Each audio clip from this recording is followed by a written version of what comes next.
Café com Unicerp. Café com Unicerp. Orientações, dicas e entrevistas que vão discutir temas importantes para você e sua família.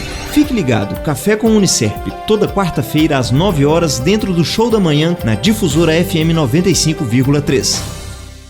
Uma informação, entrevista, Difusora 95. Tá certo, vamos bater um papo com o pessoal aqui do Unicerp, é o nosso Café com o Unicerp. E hoje nós vamos conversar com a professora Vânia Abadia de Souza Ferreira. Nós vamos falar da língua brasileira de sinais e inclusão social de surdos, tá?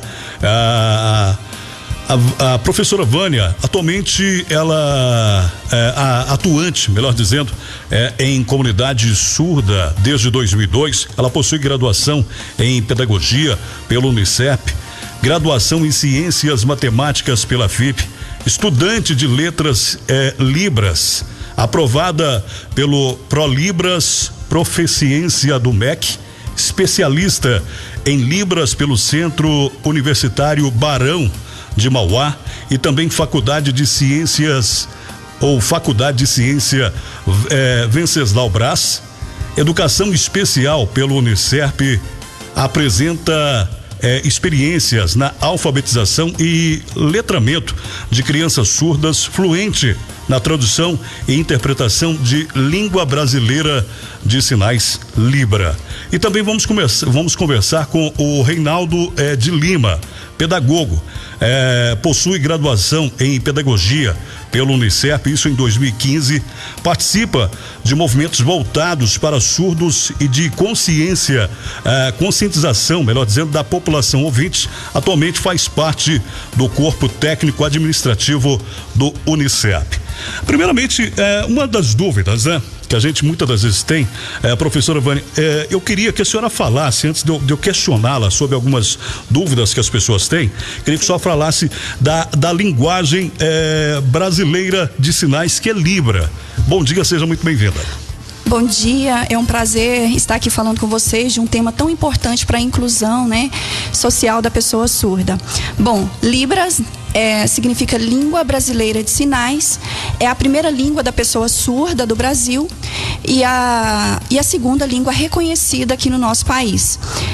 Da mesma forma que existem outras línguas orais, existem outras línguas de sinais no mundo. Então a Libras, ela respeita a cultura do povo brasileiro, do povo surdo que a utiliza. Uma questão que muito se pergunta: há uma diferença entre surdo e mudo? Sim, muita. É comum nós ouvirmos aí as pessoas aliarem esses dois conceitos, o termo surdo com o termo mudo.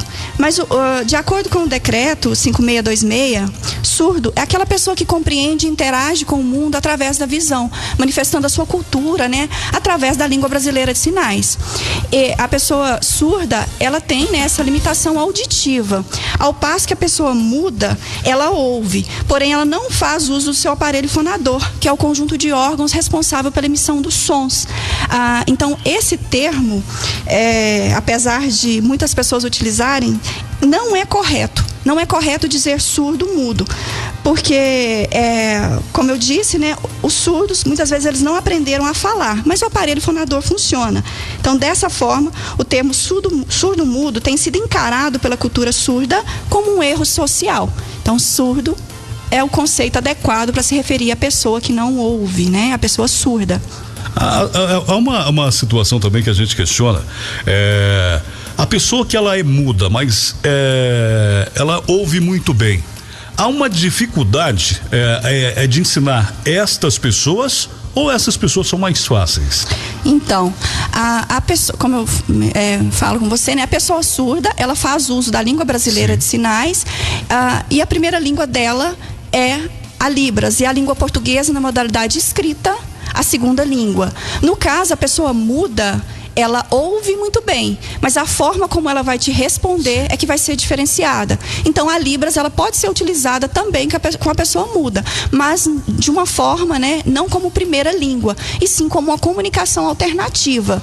Pode ser utilizado a Libras e não que seja necessário apenas a língua de sinais. Você pode utilizar com ela escrita, pode usar outros sinais que não seja a língua de sinais, porque ela ouve, né? Que o caso da pessoa surda, não. Agora, é interessante, a gente vê muitas situações e até o tema, né, dessa nossa conversa é a inclusão social de surdos no mercado de trabalho. Eu vou questioná-la. Patrocínio, hoje ele está capacitado, as empresas de patrocínio estão capacitadas a receber profissionais com essas deficiências? Essa pergunta é muito importante, né? Nos leva à reflexão, porque quando a gente vai aí pega o tema da redação do Enem de 2017, quando se refere ao aspecto educacional da pessoa surda, esse tema pegou muita gente de surpresa. E o Enem é um exame, né, nacional de grande referência aí no Brasil. Então, quando a gente volta aqui para patrocínio, o que a gente percebe? Os surdos, eles estão sim sendo incluídos. Quando a gente encontra aí nas empresas, né? Nós vamos aí nas empresas, nós encontramos pessoas surdas. No próprio Unicep, nós temos o Reinaldo, que faz parte do setor administrativo. Tem a Aline também, que é surda e trabalha conosco. Mas o que a gente acredita? A gente espera, né, que futuramente todas as pessoas aprendam a língua de sinais. Então eu posso dizer que a inclusão, ela está caminhando. É um processo ainda em desenvolvimento e que a gente acredita que vai melhorar com certeza, né? Agora a senhora tocou num ponto que eu achei interessante, né? Que em 2017 foi o tema da redação foi desafios para a formação educacional de surdos no Brasil. Sim. Esse assunto ele vem ganhando cada vez mais destaque, né? Com Desde certeza. então acho que balançou um pouco a sociedade brasileira como um todo. Sim, com certeza. Também nós tivemos, né, no período eleitoral passado aí, a nossa primeira-dama fazendo um discurso oficial na primeira língua dos surdos. Então foi muito valoroso aquele discurso, porque os surdos, eles não precisaram olhar para a janelinha para ver o tradutor e intérprete. Eles viram uma pessoa, né, uma pessoa fazendo um discurso na sua própria língua, que é a língua brasileira de sinais. Mas como nós sabemos, existe a lei de inclusão que garante às pessoas surdas aí o apoio do tradutor e intérprete de língua de sinais, né? As janelinhas de traduções, o uso de legendas. Então, esses são recursos acessíveis que podem contribuir para a inclusão das pessoas surdas. Mas, quando a gente volta aí para a legislação, apesar de que no Enem a nossa primeira-dama, né, deu uma visibilidade muito grande aí para a língua de sinais, a Libras, ela é reconhecida desde 2002. E quando a gente vai aí no aspecto histórico da comunidade surda, a gente encontra pensadores, Sócrates, 367, 368 a.C., ele já manifestava a existência de surdos sinalizadores. E apenas em 2002 que nós tivemos, né, o reconhecimento da Libras como língua própria das comunidades surdas do Brasil. É interessante, a senhora vai comentando toda essa situação e eu vou aqui pensando, quando crianças no aprendizado dos sinais, né, da língua Libras, melhor dizendo, crianças, quando os pais descobrem que elas são surdas e mudas, há um trabalho voltado, né, para essas crianças para poder ter essa aprendizagem? Sim, tem sim. Por exemplo, hoje nas escolas comuns aí nós temos os atendimentos educacionais especializados. Hoje tem profissionais que atendem, são professores exclusivos dessas crianças, né? Voltando agora para o próprio Unicep, atualmente nós temos 3 alunos no Unicep, 2 surdos que tem aí uma professora exclusiva para eles, né? Nós temos outros alunos com deficiência, mas assim que o aluno ele entra no Unicerp, por exemplo, né, ele indica na inscrição do seu vestibular que ele tem uma necessidade, é organizado toda uma estrutura para receber esses alunos da forma mais adequada. Durante o vestibular, esses alunos são assistidos por um tradutor e intérprete de Libras.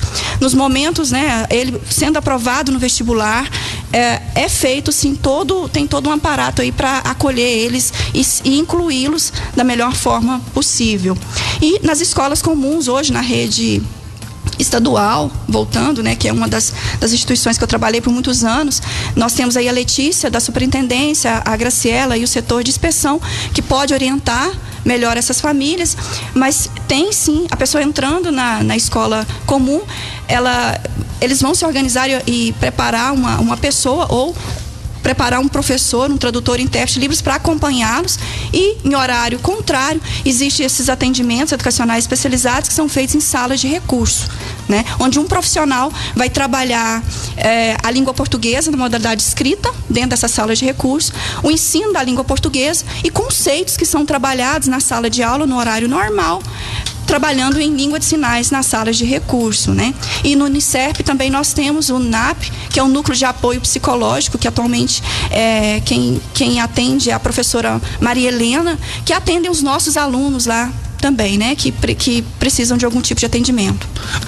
Nós estamos seguindo aqui no nosso Show da Manhã, batendo um papo, falando um pouquinho, né? Da língua brasileira de sinais e a inclusão social de surdos. Nós conversamos com a professora Vânia Abadia de Souza Ferreira e também o Reinaldo Lima, de Lima, ele que é pedagogo e tem a deficiência. Então, o que vamos fazer? Nós vamos questioná-lo aqui, fazer algumas perguntas. A professora Vânia, ela estará traduzindo para ele as perguntas e ao mesmo tempo respondendo, né, as respostas que forem a ele direcionadas. Então pode haver aí determinados buracos dentro aí dessa conversa, tá? Então você que está nos acompanhando, queria questionar, professora, o Reinaldo, que tem possui essa graduação em pedagogia pelo Unicerp. Queria saber dele a seguinte situação: como foi o processo de inclusão na escola e também no Unicerp e também no mercado de trabalho?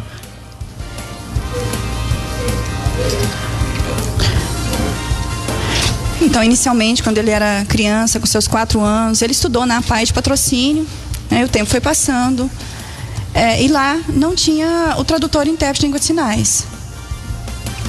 Mais ou menos com a idade de 15 anos,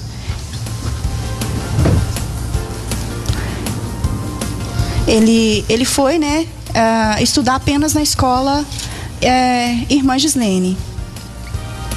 E lá ele tinha um amigo que sentava junto com ele e o professor ia oralizando e esse amigo que sentava do lado dele auxiliavam na fala dos professores.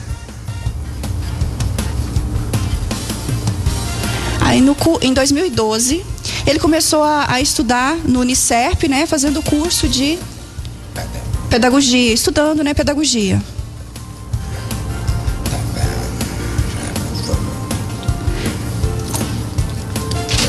Aí no Unicerp teve o apoio do tradutor e intérprete de língua de sinais. Ele sempre teve esse acompanhamento do intérprete. Eu estive junto com ele, apoiando, e também teve cursos de Libras que os colegas dele fizeram, né? Num programa que tinha, que era o PAAC, e ele também acompanhou nesses cursos. Teve o TCC, no trabalho de conclusão de curso dele, do Unicerp, ele apresentou em língua de sinais, a Deusilene traduziu, que era uma professora que hoje está lá conosco também, traduziu, e eu fui a orientadora dele. Ok? Tem pessoas na família também que tem essa deficiência?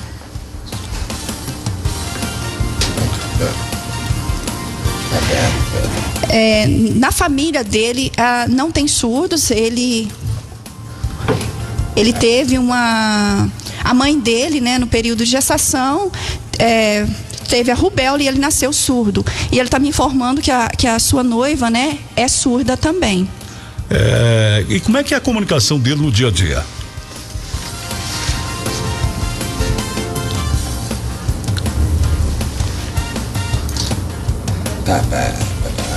Sim, dentro do trabalho dele, no supermercado e também lá no Unicef, os amigos dele conversam com ele, alguns amigos conversam oralizando e alguns já sabem Libras, então faz uso das duas comunicações. Em alguns momentos ele consegue compreender a oralidade, porque tem amigos que não conhecem Libras e outros já utilizam sinais.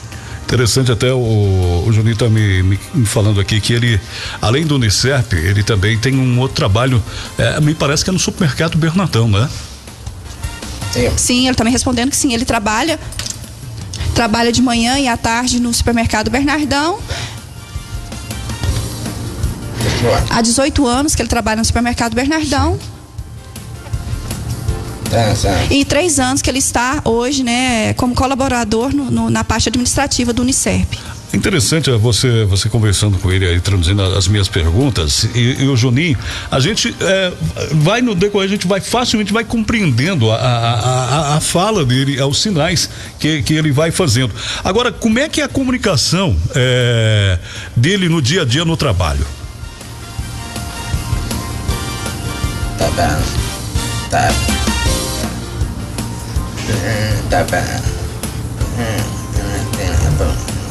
Sim, ele está me explicando que telefones, por exemplo, ele não faz uso, sim, justamente por ter a perda auditiva. E tem uma colega dele, que é Elisângela, que trabalha junto com ele na reitoria, que oferece, que orienta ele no que tem que ser feito, né? E ele realiza essas atividades. Mas ele me informa que todos também já conseguem fazer algum tipo de comunicação com ele. O próprio Juninho, que está aqui, né? É referência. Sim, ele, sim. Né? Ele mesmo fala que ele consegue entender bem, claramente, o que o Reinaldo diz e vice-versa. O Reinaldo também compreende ele muito bem. Então, o que a gente percebe? Que o convívio facilita muito o aprendizado. Então, é importante, sim, ter o contato com as pessoas surdas. E isso também, né? Eu ainda acredito que as empresas hoje... Claro, existe a lei de cotas que garante aí a inclusão dessas pessoas, as empresas que têm aí 100 ou mais funcionários, tem que ser reservado de 2 a 5%, né, do seu quadro de funcionários, mas eu ainda acredito no momento que essas pessoas vão ser incluídas, não por ser uma legislação, mas que da mesma forma que eu incluo uma pessoa que não tem deficiência, eu incluo uma pessoa que tem deficiência, independente de legislação. Por quê? Porque é gratificante, é valoroso para essa empresa ter no seu quadro uma pessoa com deficiência. Professor, agora uma situação que até o próprio Reinaldo que falou que da situação dele, né? Quando criança a mãe dele teve rubéola, né? Até uma pergunta para a senhora mesmo, que a senhora possa responder, com relação às mães. As mães, hoje, né, eu não vou dizer só as mães, mas nós, como todo, a gente precisa ter o nosso cartão de vacinação ali em dia, para superar todas essas situações de doenças, né, que possam vir a acontecer na gestação, né? Sim, com certeza. Então a gente orienta aí as mães, né, a fazer o pré-natal, ter esse acompanhamento direto aí, né, com um profissional e receber as orientações adequadas para que ela tenha aí uma gestação tranquila. Uma pergunta para a senhora também, vendo a senhora se comunicar com ele, o que é preciso para ser um intérprete ou tradutor de Libras? Essa pergunta é muito importante, né? Muito interessante aí. Quem é o tradutor e intérprete de Libras? É aquela pessoa, né, inicialmente, a pessoa que faz a tradução em língua brasileira de sinais para a língua portuguesa e vice-versa, da língua portuguesa para a língua brasileira de sinais. E muitas vezes a gente acredita que a pessoa tem um curso básico de Libras, ela pode ser um tradutor e intérprete de Libras. Isso não é verdade, pessoal. Nós temos aí vários casos de pessoas que se intitulam intérpretes, mas que não são, que nem podem exercer essa função. De acordo com a LBI, que é a Lei Brasileira de Inclusão, né, a de 3.146, o que ela traz para a gente? O tradutor e intérprete de língua de sinais, de Libras, atuantes na educação básica, deve ter no mínimo, né, claro, o ensino médio e deve ser proficiente na língua de sinais. Tem que ter a certificação para atuar como tradutor e intérprete de Libras. E aqueles que tradutores e intérpretes de língua de sinais, quando direcionados à tarefa de interpretar em salas de aula de cursos de graduação e pós-graduação, devem possuir nível superior com habilitação prioritariamente em tradução e interpretação de Libras ou ter o curso superior, mas a proficiência. É interessante a senhora falando aqui, até uma pergunta que eu achei de suma importância fazê-la, né? Mas aproveitando um gancho, né? No início do ano nós tivemos aí a posse do presidente Bolsonaro, Jair Bolsonaro, e a primeira-dama fez então a tradução de todo o pronunciamento dele. E aí a gente vem aquela questão: qual a importância de se aprender essa linguagem, né? Para todos nós no nosso dia a dia, porque logicamente, se estamos vivendo num mundo de inclusão social, temos que conviver com várias situações, e essa é uma delas, né? Com certeza. A Libras como eu falei no início, né? A Libras é a primeira língua da pessoa surda, que é culturalmente surdo, né? Que faz uso da Libras, que participa de comunidades surdas aí. E a segunda do Brasil. Nós aprendemos o inglês, o espanhol, por que não aprender a língua de sinais? Sim. Atualmente, nos cursos do Unicep, nós temos aí a disciplina de Libras. Nos cursos, alguns entram como matéria obrigatória e outros como matéria optativa. Então, nós já temos essa preocupação em preparar esses profissionais, saindo aí pelo menos com um conhecimento básico da língua de sinais, para melhor atender. Agora, vamos imaginar, né? Uma pessoa surda, ela adentra em um hospital e aquela pessoa que vai atendê-lo não conhece Libras. Como recebê-lo?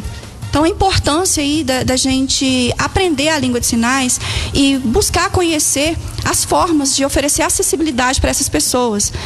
Nós já tivemos casos de surdos que chegaram em hospitais, não aqui em Patrocínio, mas chegaram em hospitais, chamaram o nome dele e ele não ouviu. E deixou, e não foi prestado aí o serviço para ele. Então, talvez aí ter um sistema de televisão onde coloca-se um número ou um próprio nome da pessoa, que ela possa visualizar o horário, né, que ele vai ser atendido. Então, são coisas mínimas que a gente pode fazer que pode facilitar a inclusão desses surdos aí no espaço onde eles estão. A gente falava aqui com a professora Vânia Abadia de Souza Ferreira. A gente eu até questionava em off com ela aqui uma situação: se qualquer pessoa ela pode aprender a se comunicar em Libras. Eu até comentava com relação do médico que aprendeu a linguagem de sinais para poder se comunicar com os pacientes. Isso é de suma importância, né, professora? Com certeza, Milton. Esses exemplos, eles provam pra gente, né, que ainda há esperança, assim, que nós podemos aprender a língua de sinais e que todos podem aprender e podem atender essas pessoas surdas da forma como eles merecem, né? Agora, em questão se todos podem aprender a Libras, sim, com certeza. Nós tivemos aí boas experiências no Unicerp. Nós temos um projeto lá que é de responsabilidade da coordenação de extensão, que é a Unipart. Nós tivemos um momento para ensinar Libras para as pessoas da terceira idade e os resultados foram significativos, né? Também nós temos outro projeto, que é a campanha Setembro Azul, que é uma iniciativa do curso de pedagogia com os outros cursos do Unicerp, que é uma campanha, né, de valorização da comunidade surda do Brasil, onde nós levamos aí a um pouco da cultura surda a todos os ambientes aqui de Patrocínio e região. Nessa campanha, nós abarcamos aí pessoas de todas as idades, crianças, adolescentes, adultos, e nós tivemos bons resultados. Então, nós tivemos aí a comprovação que qualquer pessoa pode sim aprender a Libras. É importante, né, que tenha assim uma dedicação, por ser uma língua gestual, visual ou visual espacial. Muitas pessoas não estão acostumadas, né, a usar sinais, mas todos podem aprender, sim. Existem formas que facilitam esse aprendizado? Sim, como existe aí os dicionários, né, da nossa língua, da língua portuguesa oral, existem também dicionários de Libras, existem aplicativos de Libras que são muito bons. Nós temos aí, eu vou utilizar um que é referência no Brasil, que é o dicionário de Fernando César Capovilla. Ele é membro da USP e um estudioso, né, um pesquisador na área da surdez. O dicionário dele é o dicionário mais completo que nós temos hoje no Brasil. E temos também aplicativos de suma importância que você pode baixar para o smartphone, que são gratuitos. Eu posso citar aí o Prodef, o HandTalk e o VLibras. E esses dois aplicativos desses 3 ganharam prêmios, né, de melhores aplicativos. Um ganhou o prêmio da ONU como melhor aplicativo de inclusão. E ele está disponível para você aprender sinais, né? Claro que você não vai ter uma comunicação completa utilizando um aplicativo, porque ele não utiliza, quando você coloca uma frase no aplicativo, ele não utiliza a gramática da Libras. Ele vai seguir a gramática do português. Certo. Mas para você aprender sinais, os aplicativos são muito bons. Agora, interessante, para quem tem filhos com idade escolar, qual a orientação para fazer a integração com as outras pessoas no ambiente escolar? Sim, primeiramente, né, quando ele adentra a escola, o pai vai levar essa criança para fazer a matrícula, ele tem que, né, levar um documento que comprova que essa pessoa tem a perda auditiva. Sim. Automaticamente a escola vai se organizar, se adequar para recebê-lo da melhor forma possível. Então ele vai se organizar, contratar um tradutor intérprete Libras. Se essa pessoa surda faz uso da leitura labial, esse tradutor intérprete Libras também vai fazer uso da leitura labial, né, da melhor forma possível para incluí-lo. Ele vai ter os atendimentos educacionais especializados, como eu disse inicialmente, que é o atendimento educacional especializado, né, para o ensino da Libras, o atendimento educacional especializado relacionado, né, com o professor da sala de aula, para trabalhar conceitos que são desenvolvidos na sala de aula, vai ser trabalhado nesse atendimento educacional especializado, que são feitos nas salas de recurso, e o atendimento educacional especializado com o uso da língua portuguesa na modalidade escrita. Então ele vai ter esse apoio, esse acompanhamento durante todo o percurso escolar, né? Professora, até meu horário já está bem avançado e eu tenho que liberar o meu querido Reinaldo aqui. Mas uma última pergunta: qual as maiores dificuldades, né, para os professores com alunos surdos? Então, o que a gente percebe é isso a nível nacional. Muitas vezes os professores, eles só vão saber da entrada desse aluno surdo no momento que ele chega na sala de aula. Então, a importância aí de ter um trabalho, né, direcionado a esses professores, a preparação desses profissionais para atendê-los da melhor forma possível, né, oferecer cursos, orientações, para que eles possam se comunicar com as pessoas surdas. Então, eu acredito que a maior dificuldade que eles têm sim a falta de conhecimento nessa área e a questão da comunicação, que são a minoria aí que conhecem a Libras, né, a língua brasileira de sinais. O certo seria os professores todos se capacitarem na linguagem. Sim, dizendo. Com certeza, né? Desde 2010 que nós temos aí implantado dentro dos cursos de licenciatura a disciplina de Libras, mas os cursos, né, os professores que fizeram anteriormente não tiveram acesso à disciplina de Libras, não tiveram cursos, né? Não tiveram essa preparação básica ou mínima para que eles atendessem essas pessoas. Então, a importância de se preparar, sim, né? Para atender essas pessoas. Não só as pessoas surdas, mas as pessoas que têm algum tipo de deficiência aí, de um modo geral. Queria agradecer a presença da senhora, né? Dando esse apoio, até mesmo nos orientando com relação a toda essa situação e que a gente possa conhecer um pouco mais da linguagem de Libras. Eu te agradeço, Milton. Mais uma vez, obrigada a todos que estão aí, né, nos ouvindo. E eu deixo um abraço para os meus amigos surdos. Essa entrevista, posteriormente, eu vou traduzi-la para a comunidade surda de Patrocínio. E eu mando para eles, né, um abraço. E mais uma vez, obrigada a todos por essa disponibilidade, por acolher a Libras aí, né, com tanto carinho. Queria agradecer também o Reinaldo de Lima pela presença dele aqui, né? E pela força de vontade que ele demonstra a cada dia e o desejo de vencer. Queria agradecer ele pela sua presença com a gente também aqui. Ele agradece você também. Obrigado, gente. Grande abraço para vocês.